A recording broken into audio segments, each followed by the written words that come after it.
crazy gamers here. What's up, gamers? Hello, people. Another beautiful day. Morning, afternoon, or evening. Yep. Hope your five senses work. Health and strength is good or excellent. What? Now, what I got for you guys? What do I have for you?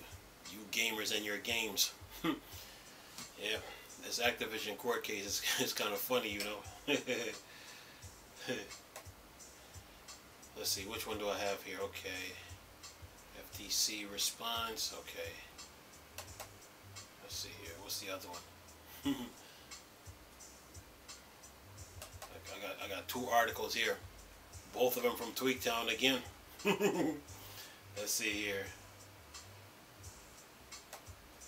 Okay, first one. Let me do one at a time here. Listen to this one. FTC response to federal ruling. Microsoft Activision merger is a clear threat to competition. Says here, Popular, the FTC says it is disappointed with Judge Corley ruling, says the Microsoft Activision merger is a clear threat to competition in various markets.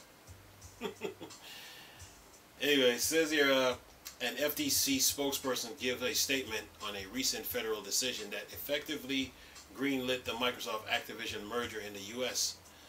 And it says here, yesterday, a federal judge denied the FTC preliminary injunction request on the $68.7 billion Microsoft Activision merger, citing anti-competitive effects in multiple markets.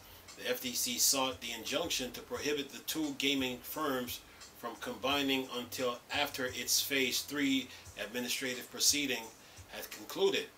If the FTC got its way, both Microsoft legal counsel and Activision CEO Bobby Kotick indicated that the order would have effectively killed the merger.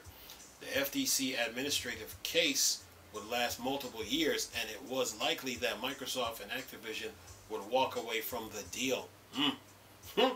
Says here, Judge Corley denied the FTC preliminary injunction request on the grounds that the commission was unable to properly or substantially prove that the anti-competitive effects of the merger would outweigh its benefit to consumers.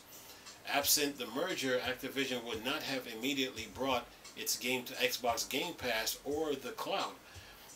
With the merger, games like Call of Duty will be brought to the service. It says following its defeat after the 5-day evidentiary hearing, the Federal Trade Commission has provided a statement to CNBC. In the statement, the FTC says that Microsoft Activision merger is a clear threat to competition across three outlined market, console, cloud, and subscription. And it says here in all black, and this is the FTC, we are disappointed in this outcome given the clear threat this merger poses to open competition in cloud gaming, subscription service, and consoles. In the coming days, we will be announcing our next steps to continue our fight to preserve competition and protect consumers. The spokesperson says here, elsewhere in a separate Bloomberg report, University of Baltimore law professor Robert Landy told the publication that the FTC should appeal the decision. Then it says in all black, I believe the judge evaluated the case using the wrong standards, and I believe the FTC should appeal. Then it says the temporary restraining order that is currently prohibiting Microsoft and Activision from merging expires this Friday. After that date, the two companies are believed to close the deal and begin limited integration process. And that's the end of the article. Good article, Tweaktown. Alright, now, well, the FTC right now is kind of salty. They're mad, they're upset, and they don't agree with the decision. Well, like I said before, they rushed to judgment, and their biggest mistake from jump was when they tried to remove Nintendo from the equation. Turn on this light here.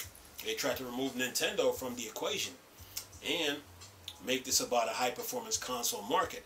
But then at the same time, they wanted to testify. And the reason why they filed the injunction too was because they didn't have enough time, because they didn't have enough evidence.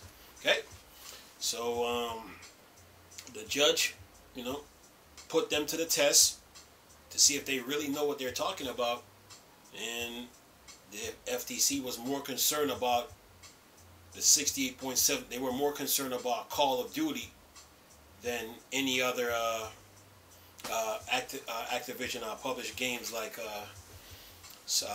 what's that? Diablo, Tony Hawk, StarCraft, World of Warcraft, and Candy Crush. So they weren't prepared, and they got defeated. So the judge gave 8 reasons why, and you know, they weren't prepared. So now they're crying and complaining, talking about this deal is a where is it? Says that the Microsoft Activision merger is a clear threat to competition across 3 outlined markets: console, cloud, and subscriptions. Nah.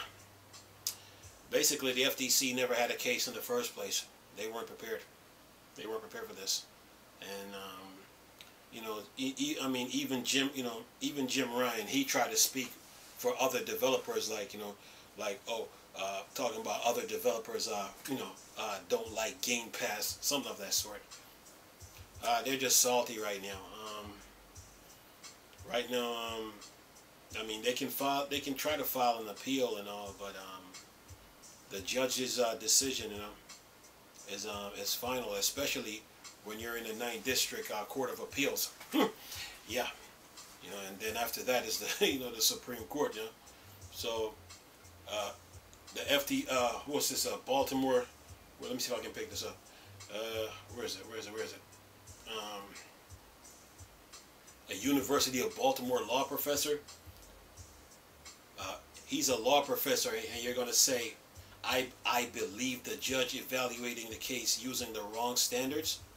Well, my response to the Baltimore law professor, you are dead wrong on that, because she's just a judge that sits on the bench. They stay up to date with the current standards and trends and codes and laws and principles. They do stay up to date. So for you to even come out and even say that, you don't even have a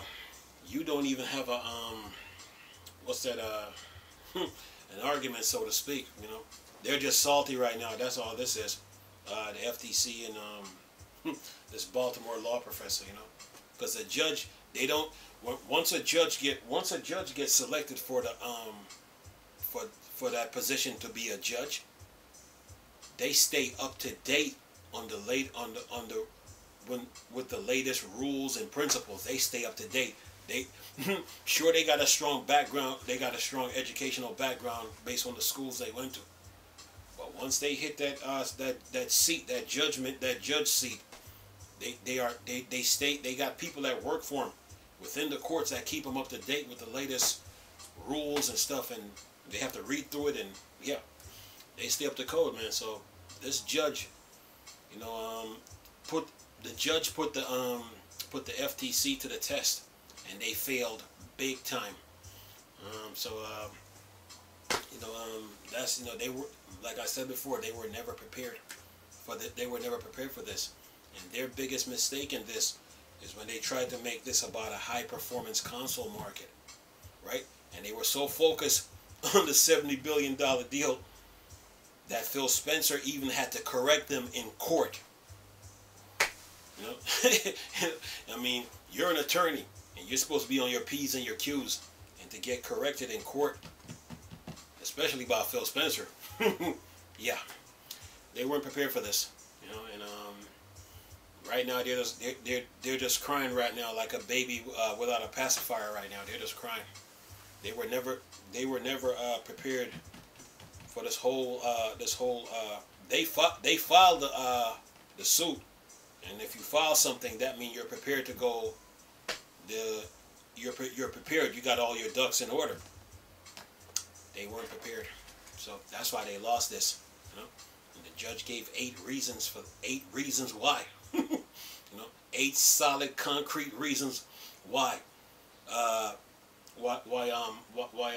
the FTC failed. So yeah.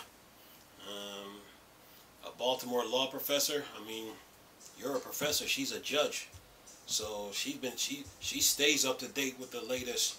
They don't stay. It's not like when they graduate from law school and then they when they graduate from law school and then like they take intern jobs, and then when they get the job as a judge, they stay on the same rules.